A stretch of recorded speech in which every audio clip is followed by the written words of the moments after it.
Beechcraft Alpha Sierra X-Ray Golf is 19 miles Gatwick northeast Airport of Golf to information land. Golf 1700 Zulu. Flight 272 entry. Visibility, niner. Sky condition, clear. Temperature, 15. Dew point, 13. Altimeter, 29.902. ILS runway 26 left and visual runway 26 right in use. Landing and departing runway 26 left and runway 26 right. VFR aircraft say direction of flight. All aircraft read back hold short instructions. Advise controller on initial contact you have golf.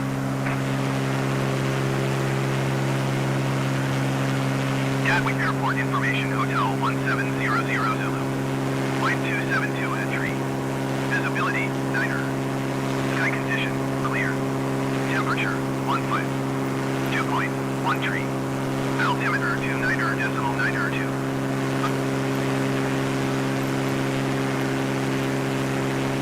Fly straight in runway 26 right Beechcraft Sierra X-Ray Golf.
Cleared to land runway 26 right Beechcraft Sierra X-Ray Golf.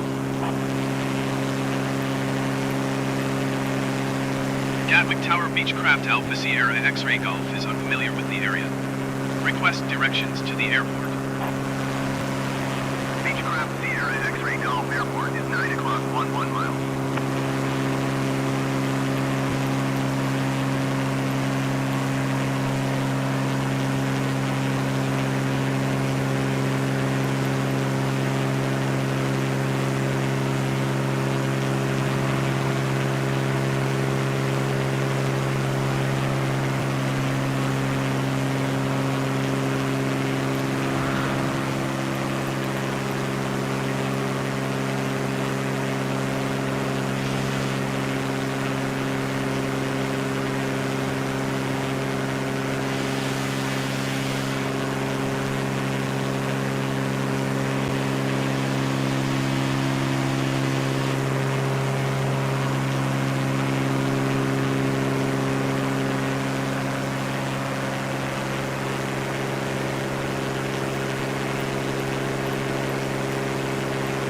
Gatwick Tower Beechcraft Alpha Sierra X-Ray Golf is unfamiliar with the area.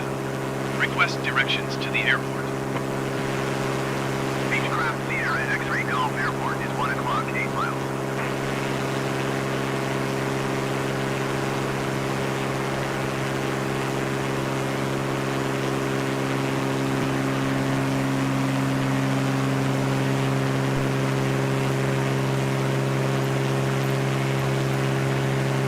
Gatwick Tower Beechcraft Alpha Sierra X-Ray Golf is unfamiliar with the area. Request directions to the airport. Beechcraft Sierra X-Ray Golf Airport is 12 o'clock 7 miles.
X-Ray Golf, contact ground on 121.805.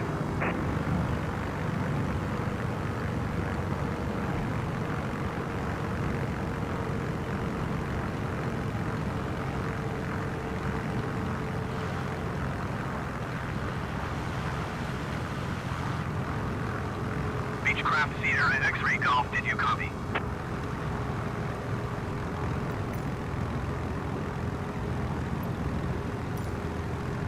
One two one decimal 805 Beechcraft Sierra X-ray Golf.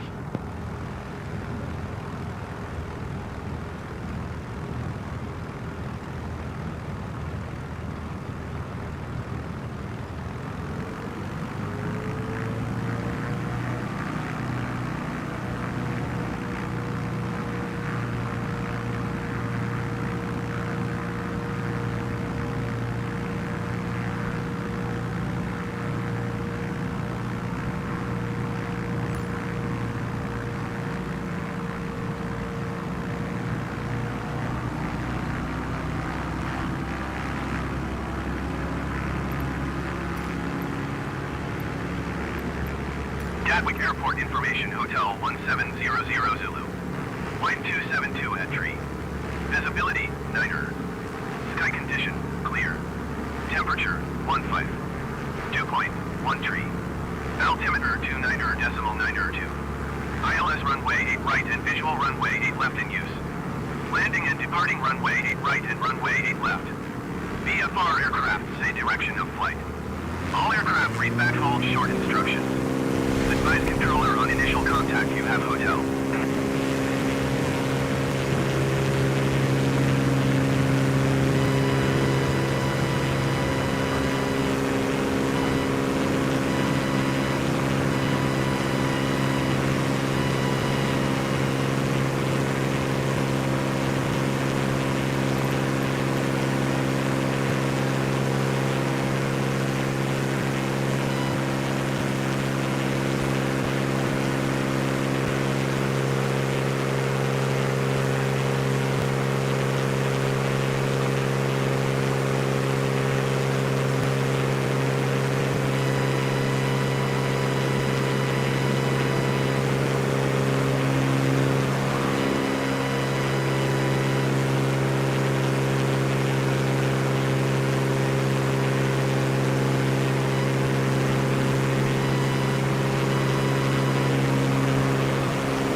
Rose Tower Airbus Alpha Sierra X-Ray Tree 20 at runway 29er ready for takeoff departure to the west.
Tower Airbus Alpha Sierra X-Ray Tree 20 frequency change.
Overspeed.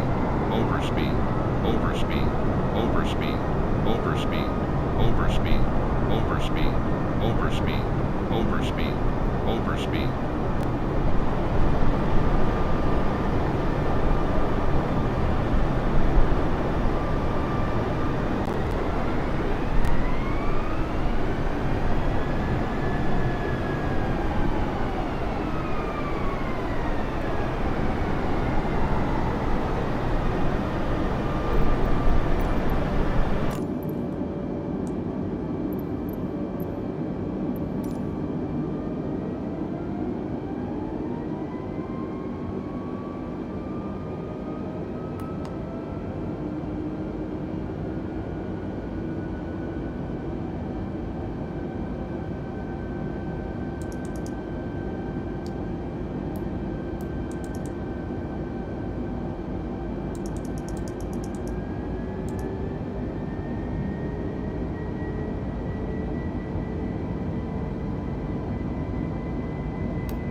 St. Mary's Tower Airbus Alpha Sierra X-ray tree 2015 miles northeast to land. Airbus Alpha Sierra X-ray tree 20 St. Mary's Tower. Fly straight in runway 27. Altimeter 29.46 wind 189 at 55.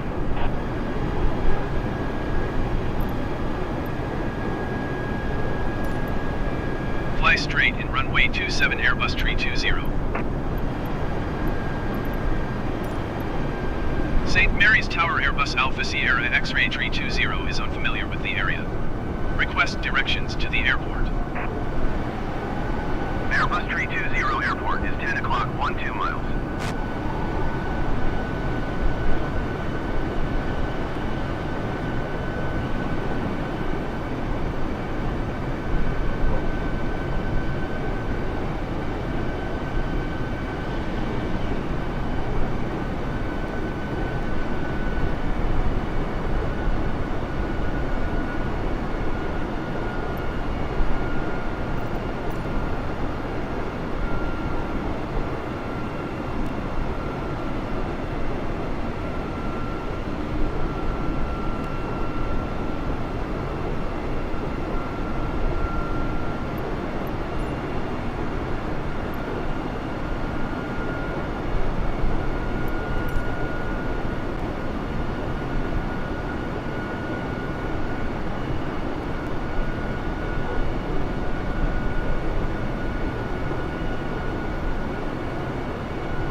St. Mary's Tower Airbus Alpha Sierra X-ray tree 20 is unfamiliar with the area.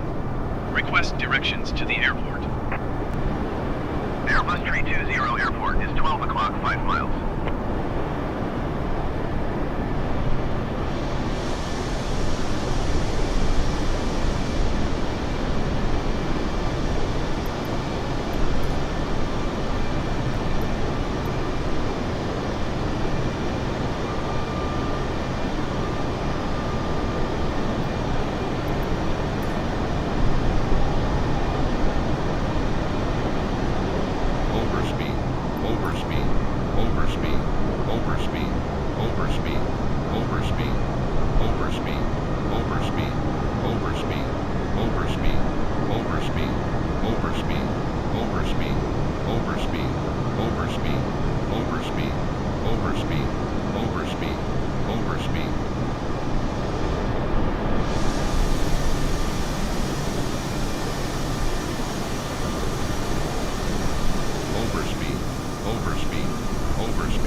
overspeed, overspeed, overspeed, overspeed.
Airbus 320 cleared to land runway 27. Wind 189er at 54.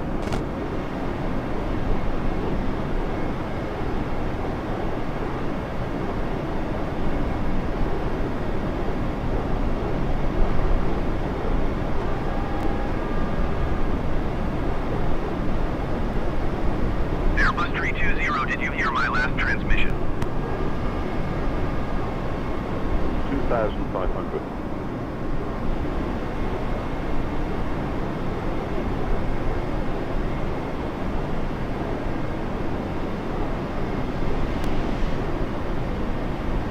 Airbus 320, acknowledge last transmission.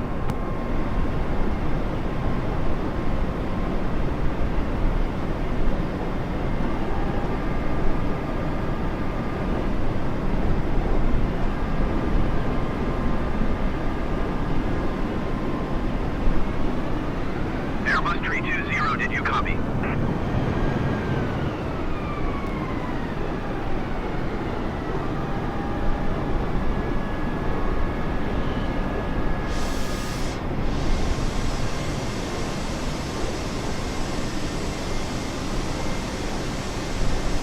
Airbus 320 ATC services terminated.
1,000.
1,000.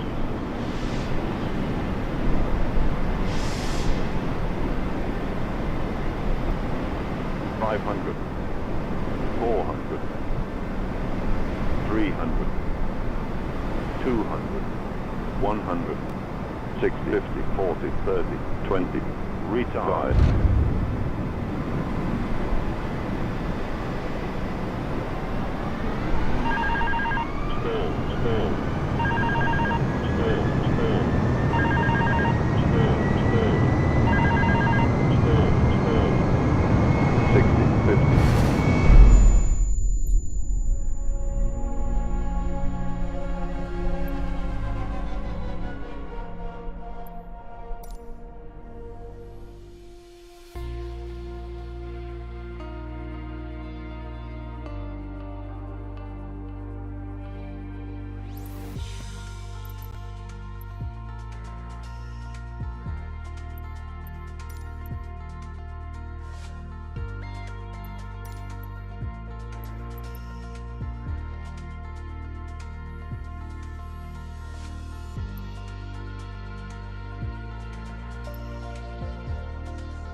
500. 400.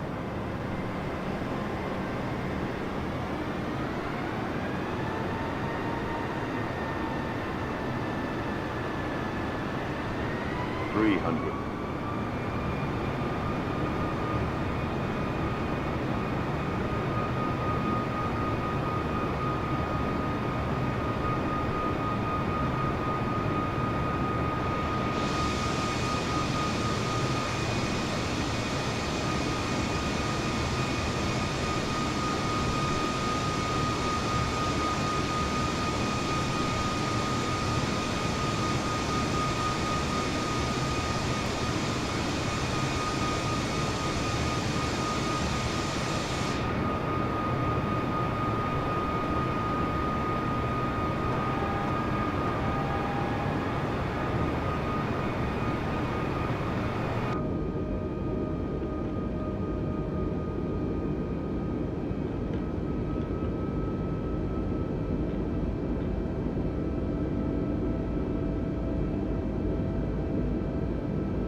500.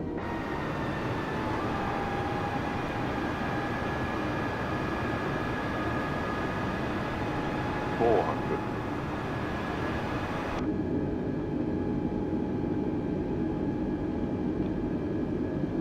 300.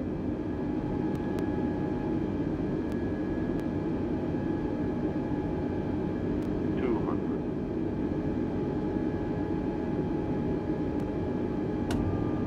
100. 60, 50, 40, 30, 20, retard.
2,500. 2,500.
1,000.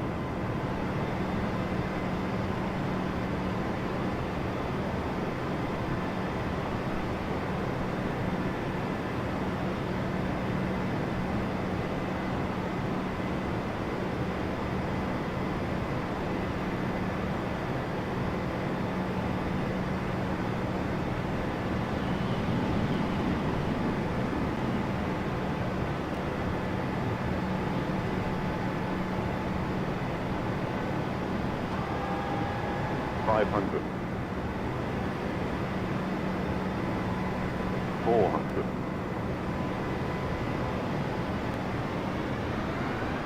300.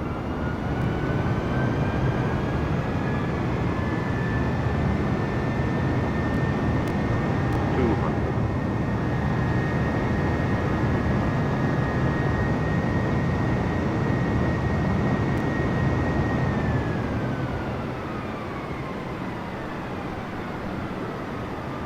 100. 60, 50, 40, 30, 20, retard.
Overspeed.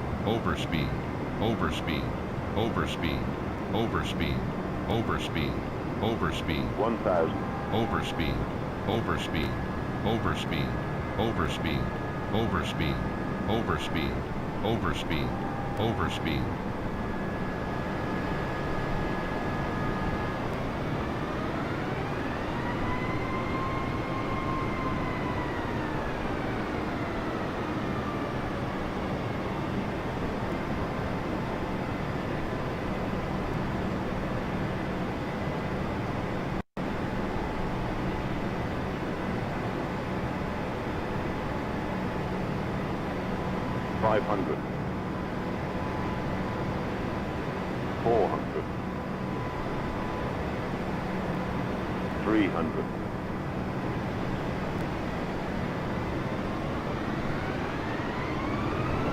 200.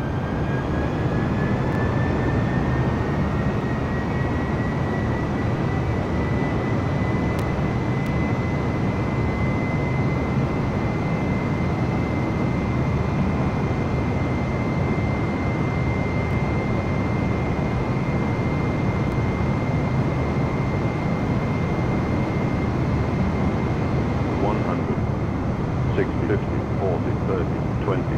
Retard right.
1,000.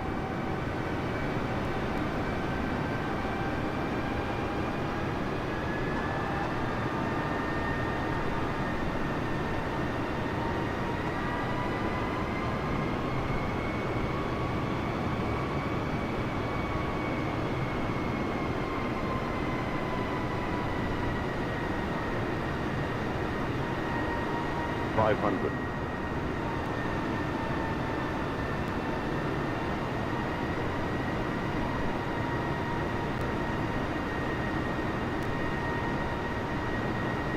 400.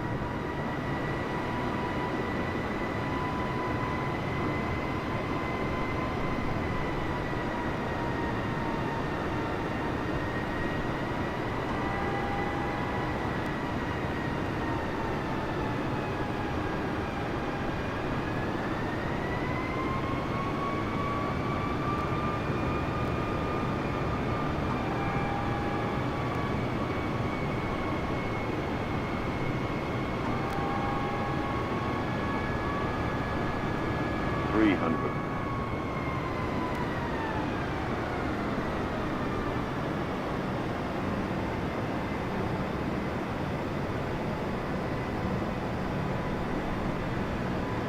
200. 100. 60, 50, 40, 30.